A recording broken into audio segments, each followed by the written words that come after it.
يقول: ما أوقد الناس من نار لمكرمة إلا اصطلينا وكنا موقد النار، وما يعدون من يوم سمعت به للناس أفضل من يوم بذي قاري.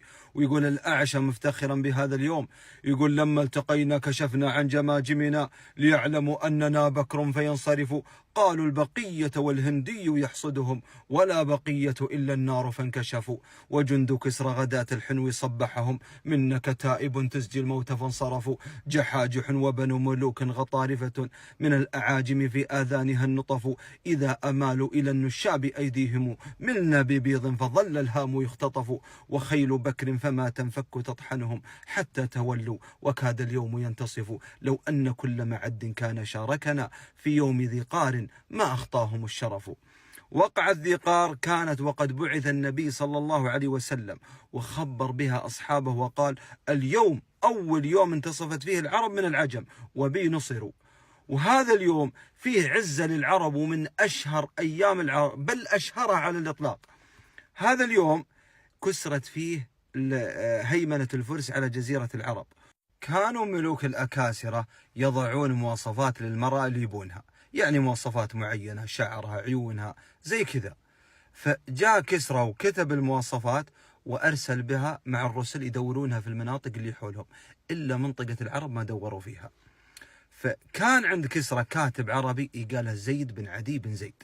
فسمع كسرى يدور هذه المواصفات، ورجعوا رسله وقالوا: ما حصلنا هذه المواصفات اللي أنت بها يا كسرى. فقال له زيد بن عدي: أيها الملك، يخاطب كسرى، يقول: أنا قرأت هذه المواصفات، وهذه المواصفات بتجدها عند العرب، وخاصة عند النعمان بن المنذر. وكان النعمان بن المنذر سبق أنه قد قتل أبو زيد اللي هو عدي بن زيد، اقتله. وكان زيد بن عدي حاقد على النعمان بن المنذر، وجدها فرصة أنه ياخذ بثاره. فقال: أيها الملك، هذه المواصفات اللي تدورها عند النعمان بن المنذر، بل عند خواته وعماته، عند أكثر من 20 امرأة من اللي حوله يحملون هذه المواصفات، فأرسلني له، وخل معي واحد يجي يعني من طرفك أنت يا كسرى تثق فيه. وفعلا أرسلهم كسرى إلى النعمان بن المنذر، ومعهم الكتاب حق المواصفات اللي كتبها كسرى. فيوم وصلوا عند النعمان بن المنذر، فدخل عليه زيد والفارسي، أعظمه زيد، وقام يعني يتكلم قدام النعمان بن المنذر، وقرأ عليه الرسالة، وقال له إن كسرى يبي يكرمك، إنه يبي صاهرك. فسكت أنت يا النعمان بن المنذر، وقال: أما كان لكسرى في مها السواد وأرض فارس ما يغنيه عن بناتي؟ فسمع الفارسي والتفت على زيد وقال: هذا وش قاعد يقول؟ قال له زيد إنه يقول: أما كان لكسرى في بقر السواد وأرض فارس ما يغنيه عن بناتي؟ فسكت دي الفارسي وبلعها، ولا قالوا للنعمان شيء. فخلاهم عنده يومين، فسرحهم الكسرى. ويوم وصلوا عند كسرى علموه بالعلم، إنه يقول: أما كان لكسرى في بقر السواد وفارس ما يغنيه عن بناتي. فاستشاط غضب كسرى وقال: رب عبد آل أمره إلى التباب، يعني أنت يا النعمان بن المنذر آل أمرك إلى الزوال.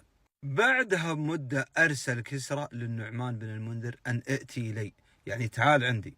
في يوم جته الرسالة أيقن النعمان بن المنذر بالهلاك، وأيقن أن كسرى بيقتله، فأخذ أهله وبناته وماله وسلاحه وما كان يقدر عليه، وانحاش من الحيرة وتوجه للقبائل يبيهم يجيرونه. فأول من توجه له توجه القبيلة الطي، لأنه كان متزوج من قبيلة الطي وبينهم صهر. في يوم وصل عند طي قال: يعني أجيروني وامنعوني من كسرى. فقالوا له طي: أخرج، فلولا صهرك لقتلناك، يعني لولا المصاهرة اللي بيننا وبينك كان طيرنا راسك، أصلا إنه ما لنا طاقة في كسرى ومواجهته. فخرج من عندهم النعمان بن المنذر وتوجه عند بطن من بطون عبس يقال لهم بني رواحة، فعلى طول أجروه وقالوا: بنحميك. فشاف النعمان بن المنذر إن كانهم يعني قليلين، وكانهم يعني ضعيفين من أثر الحرب اللي كانوا يخوضونها، اللي هي حرب داحس والغبراء، فحن عليهم وخرج من عند بني رواحة من بني عبس، وتوجه إلى بني شيبان، بطن من بطون بكر بن وائل، وخاصة عند هانئ بن مسعود الشيباني. فبعد ما وصل النعمان بن المنذر عند هانئ بن مسعود الشيباني، سيد من سادات العرب، وقبل أنه يجير النعمان بن المنذر قال له: بعطيك راي وشور، انك تروح الكسرى وتاخذ معك هدايا ثمينة وتهديها الكسرى، كون انه يسامحك ويعفو عنك ويرجعك ملك على الحيرة. فرحلة إذا سامحك كان بها، ما سامحك واقتلك أخير لك أنك يعني تتناهشك صعاليك العرب، بأنك تجلس بين السوقة وتجلس بين الناس العاديين، يعني ما راح تتقبل الحياة هذه العادية. فقبل النعمان بن المنذر وقال له: ومن لي بناتي؟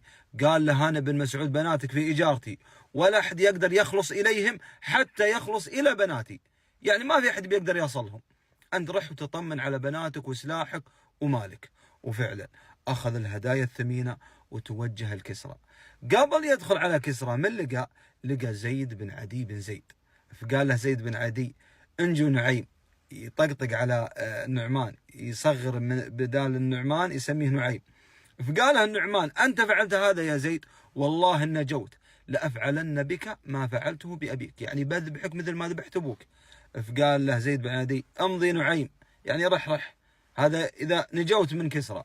بعدها دخل النعمان بن المنذر على كسرى، فأمر كسرى جنوده أنهم يوثقونه ويقيدونه ويضعونه في السجن. واختلفوا في موت النعمان على روايتين، رواية تقول أنه جلس في السجن إلين جاه الطاعون ومات بالطاعون، ورواية تقول أن كسرى خذاه وجعله تحت أرجل الفيلة توطاه وتدهسه إلين مات. فبعد موت النعمان بن المنذر جعل كسرى إياس بن قبيصة الطائي ملك على الحيرة. فبعد ما جعله ملك على الحيرة أمره أنه يجيب بنات النعمان ويجيب ماله ويجيب سلاحه. فأرسل إياس بن قبيصة الطائي إلى بني شيبان، وخاصة إلى هاني بن مسعود، إن سلم لي بنات النعمان وسلاحه وماله. فرفض هانئ بن مسعود الشيباني انه يسلم بنات النعمان، وقال: هم في اجارتي وحمايتي، ولا راح اسلمهم لك يا اياس بن قبيصه الطائي. فراح اياس بن قبيصه الكسرى وعلمه بالعلم ان هانئ بن مسعود رفض، وان قبيلته بني شيبان ما راح يتركونه. فقال كسرى: اذن الحرب. فكان من جلساء كسرى ناس من العرب قالوا له: لا تهجم عليهم ذا الحين. بكر بن وائل يجتمعون في مكان يقاله بطحاء ذي قار، إذا اجتمعوا كل أبوهم في ذا المكان اهجم عليهم واقتلهم عن بكرة أبيهم. بعدها تجمعوا بكر بن وائل على عادتهم في بطحاء ذي قار. وصل العلم الكسرى، فجهز أقوى كتيبتين عنده، وجهز جيش من العرب، وجعل على قيادتهم إياس بن قبيصة الطائي. فتوجه هذا الجيش المهول اللي مكون من الفرس ومن العرب إلى بكر بن وائل. في يوم وصلوا عندهم وشافوهم بكر بن وائل إلى العدد أضعافهم، فأرسل لهم إياس بن قبيصة: إن سلموا لي البنات، وإذا سلمتوا لي البنات عليكم عقوبة إنكم تدفعون 100 غلام مع البنات، عقوبة لكم إنكم تجرأتم على الملك، وإذا ما سلمتوهم تطلعون بقبيلتكم من جزيرة العرب، وإذا ما نفذتوا الشرط الثاني الحرب. فقاموا يتشاورون بني شيبان فيما بينهم، ومعهم هانئ بن مسعود، وكانهم ترددوا وضعفوا. فتوجهوا عند واحد يسوى له 1000 رجال، يتوقد شجاعة، بطل فارس من فرسان بكر بن وائل، يقال له حنظلة بن يسار العجلي. في يوم علموه وشافوا مترددين قال: بئس الرأي، والله ما أرى أحرار فارس تجر أرجلها في بطحاء ذي قار وأنا أسمع. وضرب قبته في بطحاء ذي قار وقال: والله ما أهرب إلين أشوف هذه القبة تهرب. فاصملت بكر بن وائل على صملة حنظلة بن يسار العجلي، واستعدوا للقتال وقاموا يتوقدون للمعركة. فشافوا العرب اللي في صف الفرس ان بكر بن وائل بيقاتلون، فقالوا: ما راح نقاتل مع الفرس، وبنرسل لربعنا بكر بن وائل انه وش تبون ان ننسحب من ذا الليل عشان القتال بكره، او اذا اصطف الجيشين بكره وقدهم يعني بينطلقون على بعض ننسحب ونخذل الفرس، يعني اللي تبون وش تبون بس. فقالوا لهم بكر بن وائل: اذا اصطف الجيشين بكره نبيكم تنسحبون. وفعلا يوم اصطف الجيشين بكره انسحبوا العرب اللي مع الفرس، ولا بقى الا يعني قله قليله من العرب ومعهم اياس بن قبيصه الطائي. بعدها ابتدى القتال بين الطرفين، وما بين كر وفر قاتلت بكر بن وائل قتال الأبطال، قاتلوا قتال لم تعهد مثله العرب من قبل، قاتلوا قتال استبسلوا فيه. فقامت أنت يا بكر بن وائل تقتل فيهم وتسفك فيهم وتقصف فيهم إلين انكسرت الفرس والعرب اللي معها، وفي أثناء انكسار الفرس وانسحابهم قام يتبعهم حنظلة بن يسار، وكانوا معه بني عجل وبني بكر، ويقتلون فيهم إلين أسرفوا فيهم في القتل. وكان أول الناجين إياس بن قبيصة الطائي، وتوجه الكسرى، وكان هو أول واحد دخل على كسرى. وكان من عادة كسرى إذا واحد جاه بخبر شيء ما هو بزين يخلع كتوفه ويقتله. فدخل عليه أنت يا إياس بن قبيصة وخدع كسرى وقال أبشرك إنا انتصرنا في هذه الحرب، لكن أبي أستاذنك لأنه أخوي أصيب في هذه المعركة وأبي أروح أتطمن عليه. فأعطاه وراح أنت يا إياس بن قبيصة. بعدها جاء فارسي وسأل هل أحد دخل قبلي؟ قال دخل قبلك إياس بن قبيصة.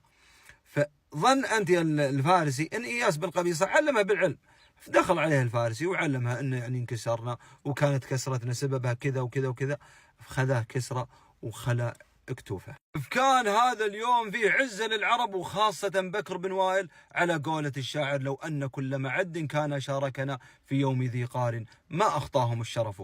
واعذروني على الإطالة، وإن تجد عيبا فسد الخلل فجل من لا عيب له وعلا. نستودعكم الله.